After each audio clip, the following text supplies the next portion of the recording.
بەینتان باش قوتابیان.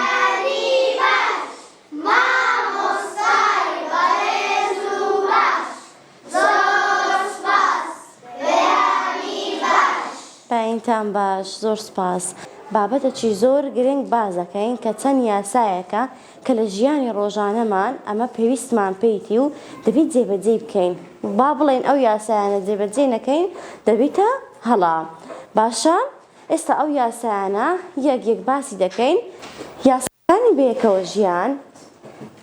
یەکەم یاسا دەڵێ پێویستە هەمیشە ڕووخۆش بین، تەنانەت لەو کاتانەش کە دڵتەنگین، چونکە ڕووخۆشی ئاسوودەیی دەبەخشێت بە خۆشمان و دەوروبەریشمان. مەبەستی چیە لەوە بابەجیان؟ ئەمە کاتێک کە دەموچاومان بە خەندەیە ڕووخۆشین، کەسی بەرامبەریشمان دڵخۆش دەبیتن، وانە؟ ئەگەر بێت و دایم ئەمە گرژ و مۆم بین کوی دەبیتن؟ ئەوەی بەرامبەریشمان بێتاقەت و دڵتەنگ دەبی. بۆ نمونە بەیانیت باش ئەلەند. باشە، ئاەتی هەیان خۆشە؟ دموچاو ڕووخۆشەکە یان گرژەکە؟ کامیان باشترە؟ ئەوزلەم وانە کەواتە ئەمە دەبی هەموو کات ڕوومان خۆش بی، وانە دەممان بە خەندەبی، گرژ و مۆن نەبین. یاسای دووەم دەنگ بەرزکردنەوە و قیژەقیژ و بەکارهێنانی وشەی نەشیاو کۆمەڵە هەڵسوکەوتێکن لە کەسانی نمونەییدا ناگونجێن.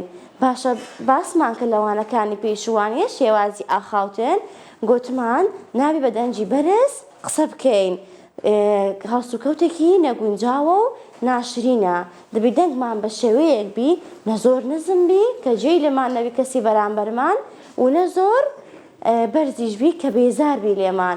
هەروەها قیژەقیژ و هاوارکردنیش هەڵسوکەوتی مرۆڤی باش و مرۆڤی نمونەیی نییە. یاسایەکمان هەیە کە ئەوەش دەڵێتن چە؟